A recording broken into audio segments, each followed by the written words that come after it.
Oi, lindo! Bom dia, Perfeição. bom dia, Bom dia, meus amores. Já botei aqui gravando, viu? Se vou sair, tchau. Já botou, né? Beleza, valeu, Boa aula Cristiano. aí. Obrigado.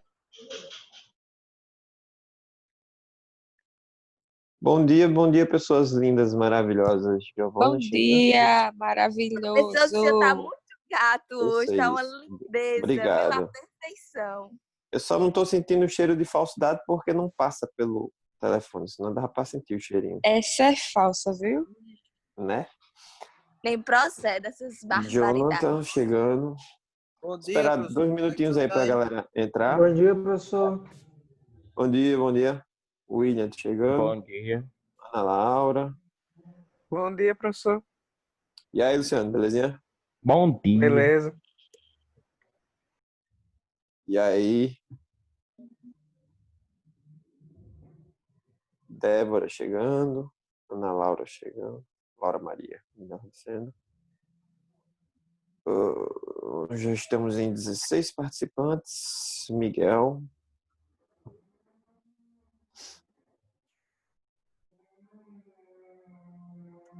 Miguel chegando.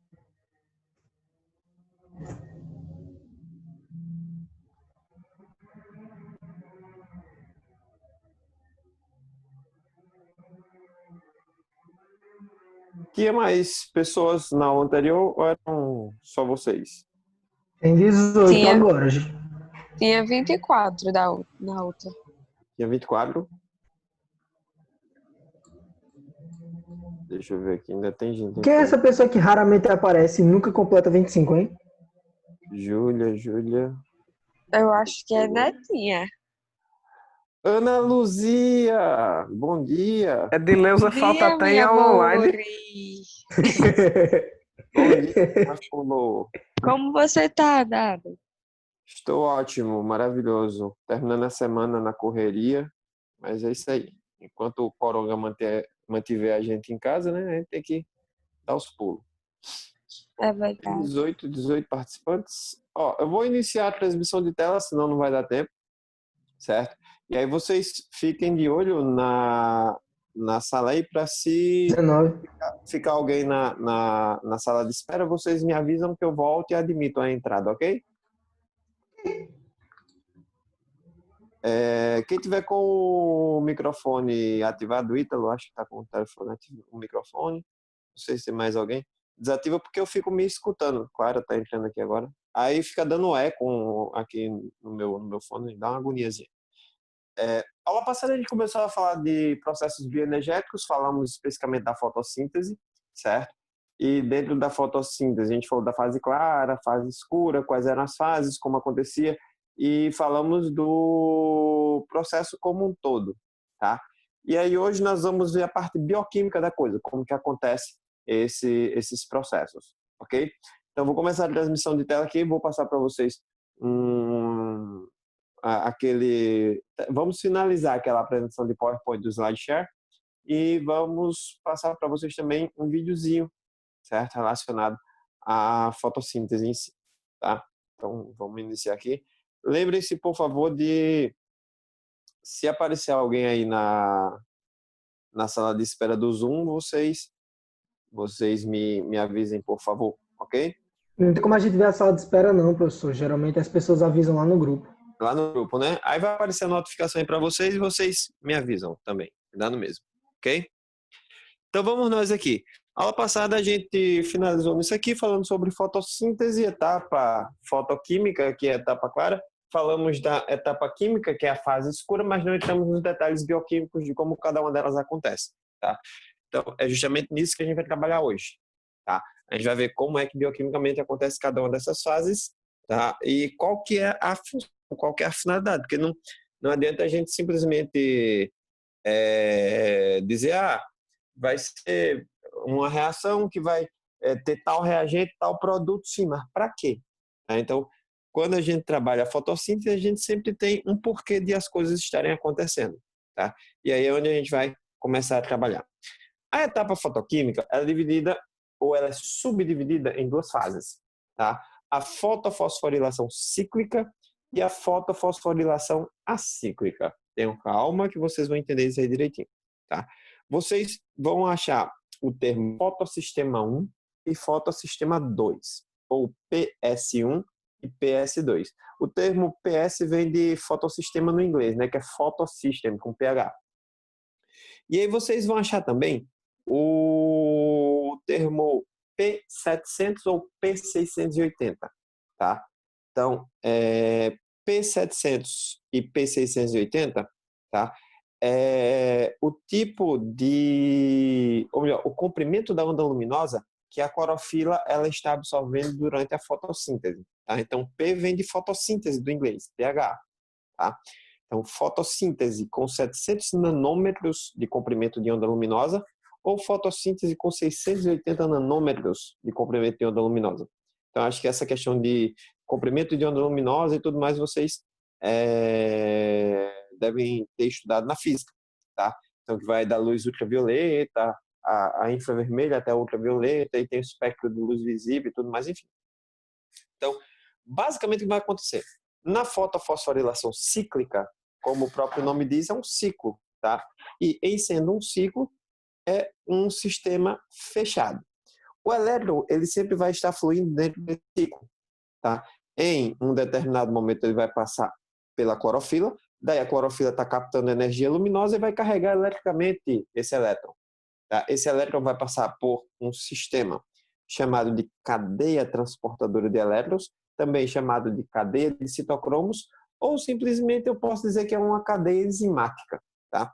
Aonde essa energia ela vai ser retirada e a partir daí vai ser utilizada para a síntese do ATP, a síntese de outra forma de energia. Então, como eu havia falado na aula passada, é a historinha do Lavoisier.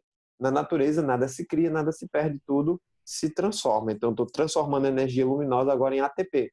E lá na frente a gente vai ver que esse ATP vai ser utilizado para a síntese de glicose, que não deixa de ser energia, só que na forma de um carboidrato, tá? Então, continuo tendo energia, só que em uma molécula química agora. Então, vamos lá.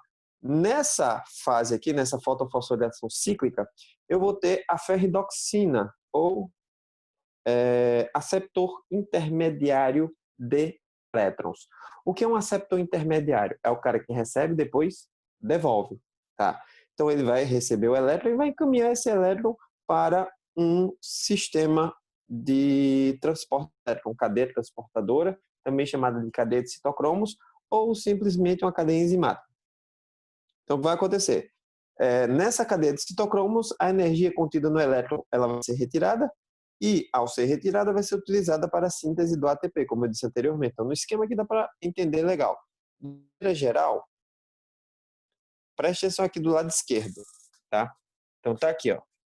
A luz ela vai incidir sobre o fotossistema 1, que vai ter a clorofila P700. O elétron que está chegando nesse fotossistema, ele é um elétron com baixo teor energético, ou seja, ele está descarregado. Ao passar pelo fotossistema 1, a luz vai ser captada pela clorofila e vai ser transformada em energia que vai ser acumulada nesse elétron. Essa energia que agora está acumulada no elétron vai ser transportada. Aí eu vou ter um aceptor intermediário do elétron. Esse aceptor, ele só vai direcionar o elétron, ele não vai usar nada em relação à energia desse elétron, ele só vai dizer para onde o elétron vai. E aí o que vai acontecer? Todo elétron, ele vai direcionar esse elétron que está carregado para um complexo enzimático. Então, estão vendo aí o nome, complexo enzimático. E no complexo enzimático, aí sim, a energia desse elétron ela vai ser assimilada, vai ser retirada. Essa energia que é retirada, ela vai ser utilizada para a síntese de ATP. ATP, que é a molécula de energia. Tá? Então, quando o elétron passa no complexo enzimático, ele chega carregado, deixa a energia para a síntese do ATP, e quando ele sai descarregado. E olha para onde ele volta? Ele volta para o fotossistema 1. Aí a luz vai incidir sobre a clorofila, o elétron vai ser carregado, e aí ele vai ser mandado para um receptor intermediário que vai encaminhá-lo para um complexo enzimático, e aí todo o ciclo ele volta a acontecer. Por isso que o nome é chamado de fotofosforilação cíclica, porque acontece dentro de um ciclo, tá? Já nesse outro esquema aqui, o do lado direito, ele já fala de uma maneira mais detalhada. Tá aqui, ó.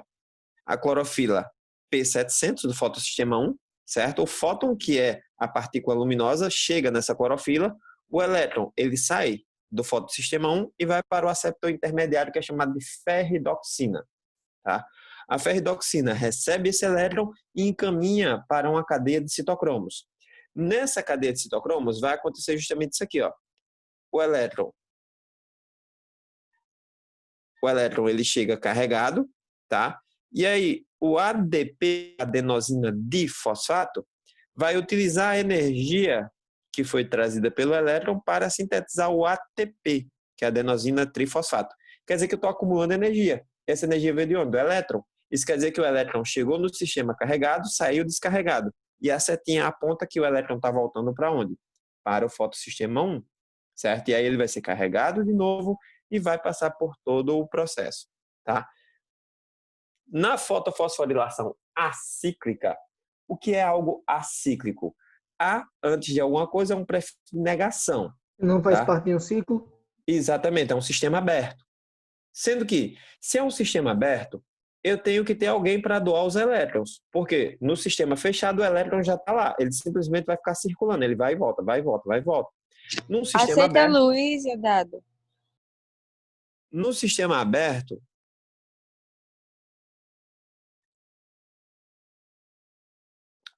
aberto, certo? Eu tenho que ter uma fonte doadora dos elétrons para que eles possam ser transportados e, consequentemente, produzir energia. Quem é que vai doar esses elétrons? Tá? O hidrogênio. De onde vem esse hidrogênio? Fotólise da água. Lembra que a gente falou na semana passada sobre fotólise da água, também chamada de reação de Rio? Então, na presença de luz e clorofila, a água ela é quebrada, vai haver a liberação de oxigênio e os hidrogênios eles vão ser capturados pelo NADP, que é um aceptor intermediário de hidrogênio. Oi? Quem me chama? Alô? Posso prosseguir? Foi o senhor que Beleza. não estava me aceitando, não foi eu que tinha entrado, não. Não tinha entrado, não. Não, tá. Já tá tudo certinho? Beleza. Só silencia o teu microfone aí, por favor, Malu, para eu poder continuar. Obrigado, meu anjo. Então, como eu estava dizendo, os hidrogênios eles vão ser captados para, no final, eles serem devolvidos no sistema para a produção do C6H12O6, que é a glicose. Então, basicamente, na aula passada, quando a gente falou de fotólise da água, a gente falou sobre... e quando a gente estava falando sobre fotossíntese como um todo, nós chegamos a citar, eu pedi para que vocês dessem uma olhada melhor, no processo de produção de oxigênio e no processo de sequestro de carbono. A gente até discutiu um pouco sobre esses processos. E aí onde está? A liberação do oxigênio se dá por meio da quebra de moléculas de água, porque a água ela vai ser quebrada, vai liberar hidrogênio e oxigênio. O hidrogênio permanece no sistema para sintetizar a glicose. Os hidrogênios do C6H12O6, tá? É proveniente da água. O oxigênio que vai para a atmosfera também é proveniente da água. Tanto que a primeira reação que acontece nessa fotofosforilação acíclica é a fotólise da água. Essa reação que a gente chama de reação de Rio, que é justamente o quê? Quebra de moléculas de água. Por quê? Porque eu preciso do hidrogênio e eu preciso dos elétrons liberados pelo hidrogênio para poder o meu sistema funcionar. Tá? Então, esses elétrons eles vão passar pelo fotossistema 2, tá? E aí a clorofila no fotossistema 2 é a P680, depois vai passar pela clorofila P700 de novo, e aí a gente vai ver que no final das contas vai haver a produção de ATP e a produção de NADPH2, ou seja, o NADP é um aceptor intermediário de hidrogênio. Então ele vai pegar o hidrogênio agora, que essa fase é a fase etapa fotoquímica, mas ele vai devolver o hidrogênio na fase escura, que é a etapa química, tá? Então aí, ó, o esquema da fotofosforilação acíclica, se liga só. Tudo começa aqui, ó. P680, fotossistema 2. A água chega, tá? Na presença de luz e clorofila, ela é quebrada. Essa bolinha azul que tem aí do lado esquerdo em cima, tá? 2H+, mais meia molécula de O2. Isso significa que a cada duas moléculas de água, melhor dizendo, que eu quebre, eu vou ter a liberação de 4 hidrogênios e 1 oxigênio para a atmosfera. Esses hidrogênios, eles vão ser captados para o sistema, tá? E também serão a minha fonte doadora de elétron. Então, os elétrons, eles vão para a clorofila P680. Isso quer dizer que o comprimento de onda luminosa que está sendo absorvido por essa clorofila é 680 nanômetros. Daí o que acontece? Esse elétron vai ser carregado. Daí esse elétron ele vai ser lançado para um receptor primário, que é chamado de plastoquinona. O que é que a plastoquinona vai fazer? Direcionar esse elétron. Ele não vai modificar em nada o teu energético desse elétron, ele simplesmente vai dizer para onde o elétron vai. E ele encaminha para uma cadeia de citocromo. Nessa cadeia de citocromo, que a gente pode chamar também de cadeia transportadora de elétrons, ou simplesmente um complexo enzimático. Vai haver a retirada da energia e a síntese de ATP. Estou produzindo ATP, beleza. Quando o elétron entra nessa cadeia de citocromo, ele entra carregado. Quando ele sai descarregado. Daí, quem vai receber esse elétron é um outro receptor intermediário chamado de plastocianina. A plastocianina simplesmente vai direcionar de novo esse elétron para um outro local, que não é uma cadeia de citocromo porque o elétron está descarregado. Na realidade, ele vai encaminhar a plastocianina para um fotossistema 1, tá? Que é o P700. Chegando no fotossistema 1, o que vai acontecer? O elétron recebe energia de novo. Por quê? A clorofila está recebendo luz. Quando o elétron passa, essa luz ela é transformada em energia que é passada para o elétron sai daí carregado, tá? E aí vai ser encaminhado para um receptor primário, que é a ferridoxina, que a gente falou no esquema anterior. Sendo que, nessa segunda etapa, digamos assim, a ferridoxina ela vai encaminhar o elétron para uma enzima chamada NADP redutase. Que é isso, professor? É uma enzima que vai fazer com que o NADP reaja com o hidrogênio, simples. Tá? Sendo que, para eu poder reagir o hidrogênio com o NADP, eu preciso de energia. Quem é que vai me fornecer essa energia? O elétron. E aí o elétron ele vai fornecer energia que agora não mais vai ser metabolizada em ATP, não mais vai ser transformada em ATP, mas vai ser uma energia utilizada para uma reação química. E aí o NADP ele vai reagir com o hidrogênio formando o NADPH, certo? E aí quando vier outro hidrogênio, forma o NADPH2, que é justamente uma das moléculas utilizadas na fase escura ou etapa química. Então preste atenção. O que é que eu tenho aqui da fase clara que vai sobrar, digamos assim, que vai ser o produto da fase clara, mas que vai ser o reagente da fase escura? Eu produzi aqui ATP, que é energia, e eu produzi aqui os hidrogênios, que estão na forma de NADPH2. Tá? Preste atenção nisso aí. Por quê? Porque na segunda etapa, eu vou utilizar esses produtos. Por isso que, na aula passada, eu disse a vocês que a fase escura não depende diretamente da luz, mas de maneira indireta depende da luz, porque os produtos que são utilizados, ou melhor, os reagentes que são utilizados na fase escura são produtos provenientes da fase clara. Então, de uma maneira indireta, a fase escura só ocorre depois que ocorrer a fase clara. Isso quer dizer que, indiretamente, a fase escura depende da luz solar. Tá? Então, na etapa escura, etapa química ou ciclo de Calvin-Benson, ciclo das pentoses, tá? O que vai acontecer? Eu não preciso de luz, mas eu preciso daqueles produtos que vieram da etapa luminosa. Tá? Então, nessa etapa é onde vai ocorrer a redução do CO2, ou seja, é onde vai acontecer a absorção do gás carbônico, do CO2. Essa absorção é para a formação da glicose. Se eu tenho carbono no CO2, eu tenho carbono e oxigênio, o que veio da primeira etapa? Hidrogênio. Se eu tenho carbono, hidrogênio e oxigênio, agora é simples e meramente um esquema de balanceamento de equação química, para que eu possa formar a molécula de C6H12O6, que é a molécula de glicose. Tá? Então, nessa etapa, há a participação do CO2, que é captado diretamente da atmosfera, tá? Dos hidrogênios transportados pelo NADP na forma de NADPH2, tá? E também vai haver a participação do ATP, tá? Que é a energia que vai ser utilizada para essa reação. E esse ATP também veio lá da primeira etapa, tá? Então, essas reações que estão acontecendo aí na etapa química ocorrem no estroma do cloroplasto, tá? É chamado de etapa química, fase escura, ciclo de Calvin ou ciclo das pentoses. São vários nomes, mas ele está se referindo à mesma etapa do processo fotossintético.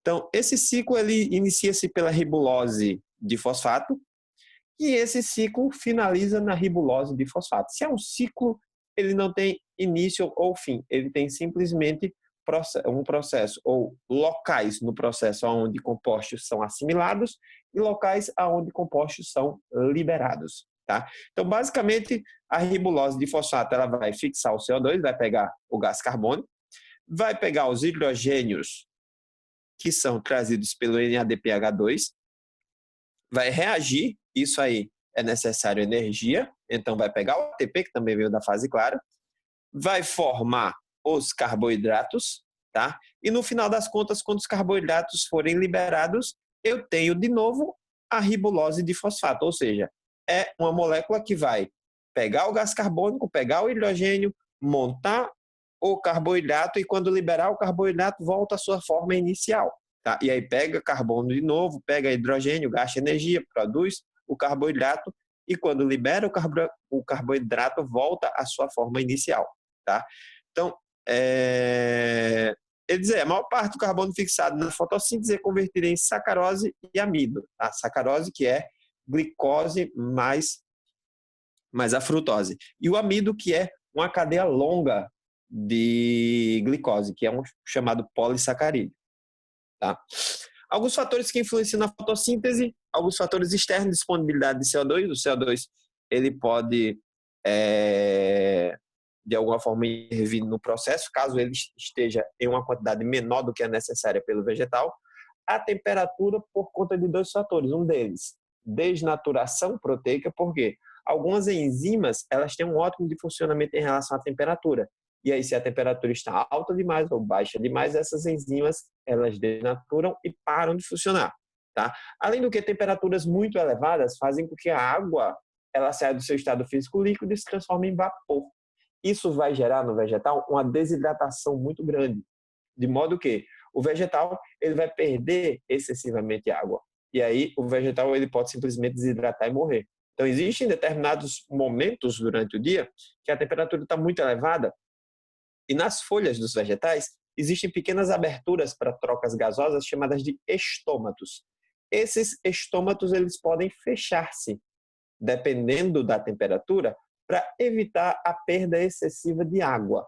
Só que, se o estômato fecha, não entra gás carbônico e nem sai oxigênio. Isso quer dizer que o processo fotossintético ele para, mesmo tendo muita luz, tá? Mas tem muito calor também, tá?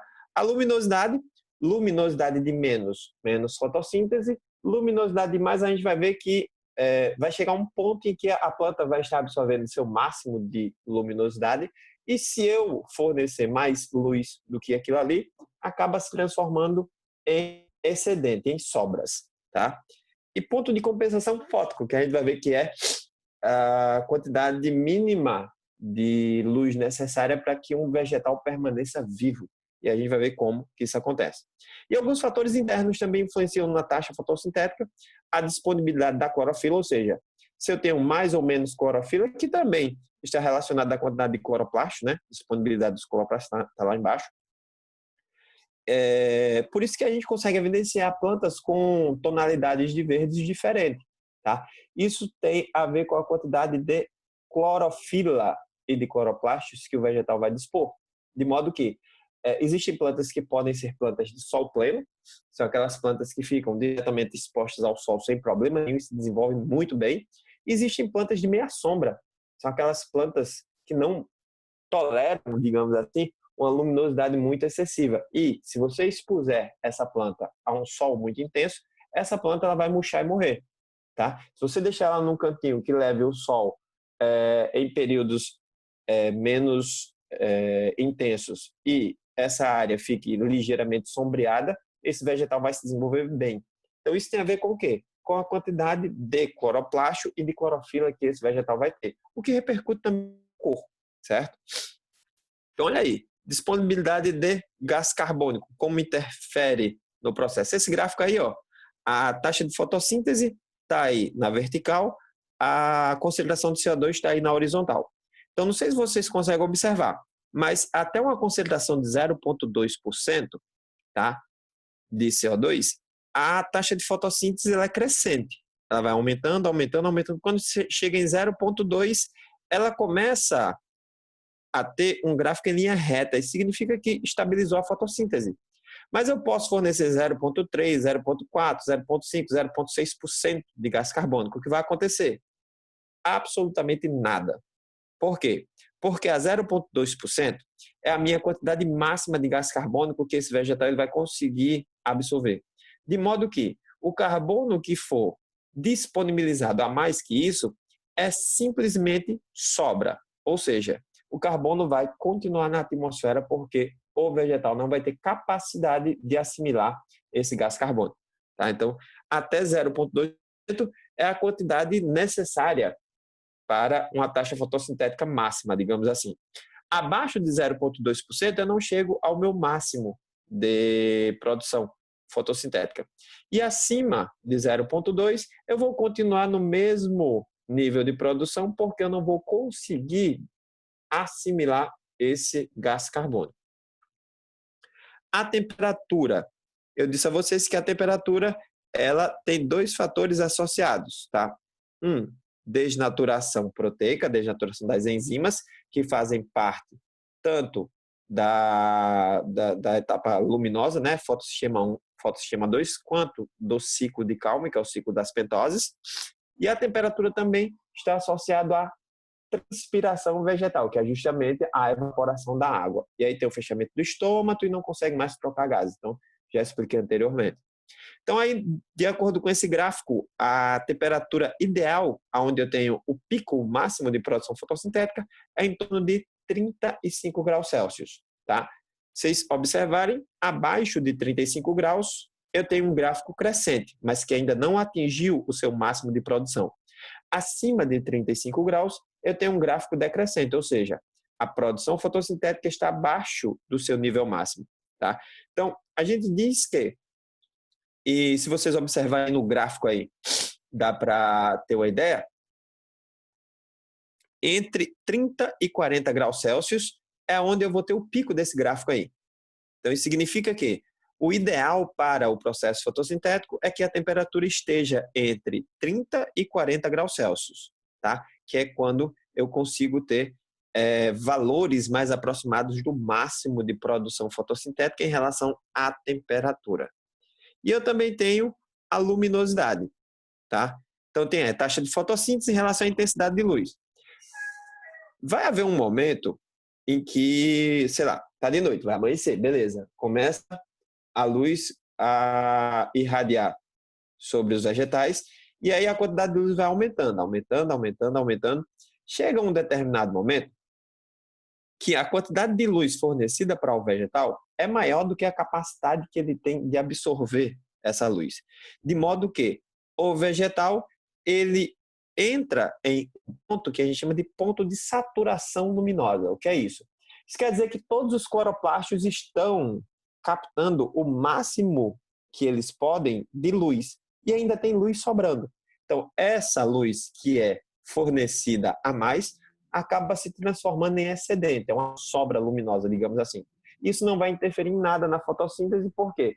O vegetal ele já vai estar funcionando no seu máximo, então ele não tem como absorver mais luz do que aquilo. Então, essa linha tracejada aí é a linha que indica o ponto de saturação luminosa, ou seja, a quantidade máxima de energia luminosa que um vegetal ele pode absorver.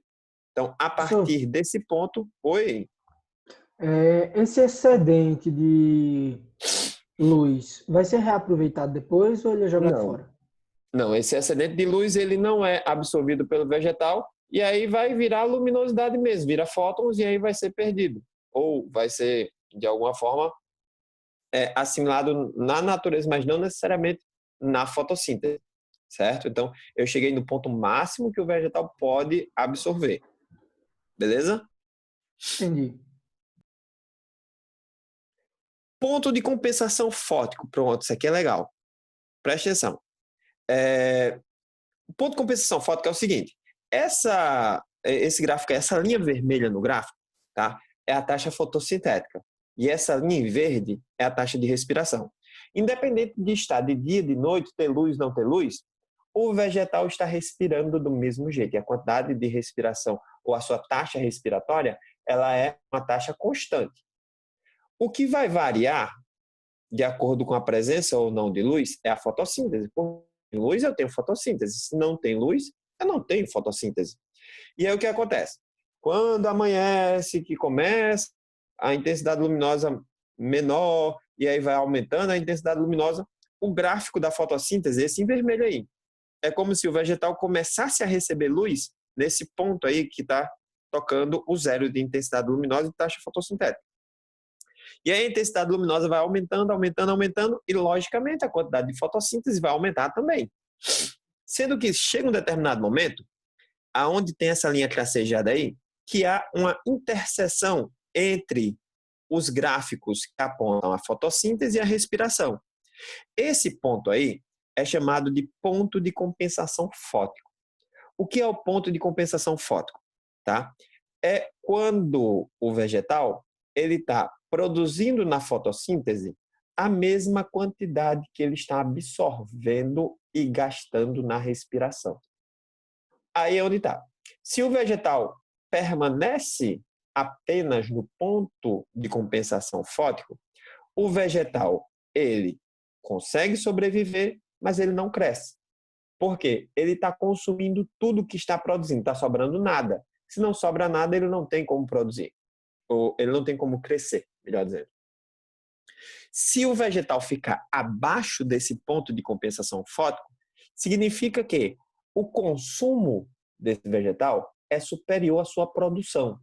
Se ele consome mais do que produz, a tendência desse vegetal é morrer, porque vai chegar um momento que ele não vai ter mais reservas. Tá? E o normal e o natural que aconteça com o vegetal é o que está aí no gráfico, que a taxa de fotossíntese ela seja superior à taxa de respiração. Por quê? Se eu fotossintetizo mais que respiro, significa que eu estou acima do ponto de compensação fótica. Então, eu estou produzindo muito mais do que consumindo. E aí, se eu produzo mais do que consumo, eu tenho aí uma sobra, um excedente. E essa sobra pode ser utilizada para o vegetal crescer, para produzir flores, frutos, reproduzir, enfim. Então, todas as atividades que um vegetal necessita. Então, o interessante para qualquer vegetal, para qualquer organismo fotossintetizante, é que ele esteja acima do seu ponto de compensação fótico. Em condições extremas, tá? Que ele esteja exatamente no seu ponto de compensação fótico. Tá?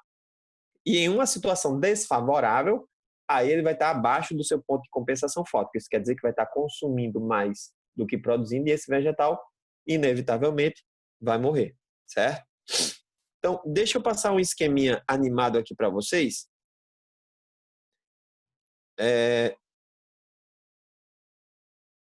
Poxa, cadê o bicho? Estamos aqui agora. Calma, calma, muita calma nessa hora.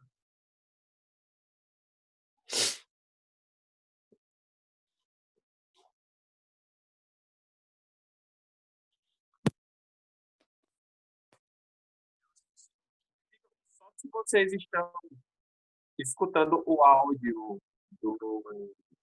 do esquema, tá saindo áudio para vocês aí? Só tá dando para ouvir sua voz, professor. Não tá saindo áudio nenhum? Dá play aí no vídeo, professor. Tem que colocar para passar o áudio. Tá Dá muito para baixo. escutar o áudio, só que bem de leve. Muito baixo. Deixa eu aumentar Tá o... saindo baixo? Pera, E- deixa eu aumentar o volume. Não Sabe grita, ver o pelo áudio amor. que ali, ó, Meu áudio tá em do share 100% screen? aqui. Ninguém. O meu tá em 100% aqui, professor, e tá muito baixo. Dá para escutar bem de leve mesmo. Mas dá para escutar. Dá para escutar umas sílabas. Então, pera. Só aquele chiadinho de fundo. Professor, Exatamente. tem uma coisa para a pessoa colocar para reproduzir o áudio pela gravação. Aceita aí, Ana Luísa, professor. Que ela saiu sem querer. Certo.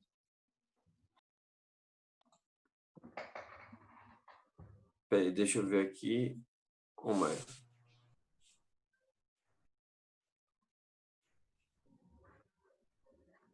Desativou, não, tô com... tá transmissão de tela normal. Não entendi. Deixa eu tentar um negócio aqui.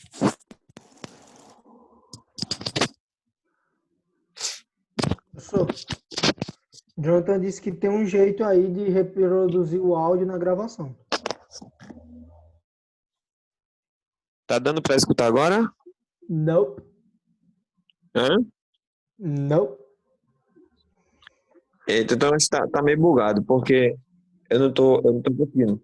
É porque é um esquemazinho animado que vai falar sobre o processo fotossintético. Eu não sei por que não está transmitindo o áudio. Acho que é Manda o porque é só link lá no grupo e a gente vê depois. Eu ia dizer isso, é melhor o senhor mandar o É link. isso que eu vou fazer, certo? Eu vou mandar o link lá no grupo desse esqueminha aí e vou mandar o link também do SlideShare que a gente acabou de ver, certo? Eu não sei, acho que alguém pediu, eu mandei semana passada, não foi, mas de qualquer maneira eu mando de novo, tá? E aí vocês veem o SlideShare, certo? Tá lá tudo. E vocês assistam isso aqui, que é um esqueminha animado. É bem rapidinho, são 7 minutos só. Dá para desenrolar numa boa, certo? E aí vocês, ao longo da semana, se tiverem algum tipo de dúvida, podem entrar em contato via WhatsApp, tá? Não coloquem no grupo, porque pode ficar perdido lá no meio das mensagens. Mandem diretamente para mim, tá? Porque eu vou respondendo na medida do possível. Possa ser que eu esteja dando aula, esteja gravando e tal, e não responda de imediato. Mas assim que eu puder, eu vou estar respondendo vocês, ok? E fiquem de olho lá no grupo também, porque caso eu veja que há necessidade, eu vou passar algumas atividades, atividade do livro, atividade no site também, tá? E vamos tocando aí os conteúdos. Beleza? Tranquilo, de boas? Tchau. Um Oxê, tchau beijo. por quê? Tranquilo, professor. Só falta 1 Quem vai minuto e acabar, 53. não? Vai sim. Então, por hoje a gente vai ficando por aqui, viu, galera? E aí, na próxima semana, vamos estar aqui junto do mesmo jeito. Valeu? Estou com Final de semana saudade. a todos. Beijo. Beijos. E vamos esperar o corona terminar para a gente poder Tchau, professor. aglomerar. Por enquanto, fica todo mundo isolado. É verdade. Valeu, beijo, tchauzinho. Tchau. Tchau.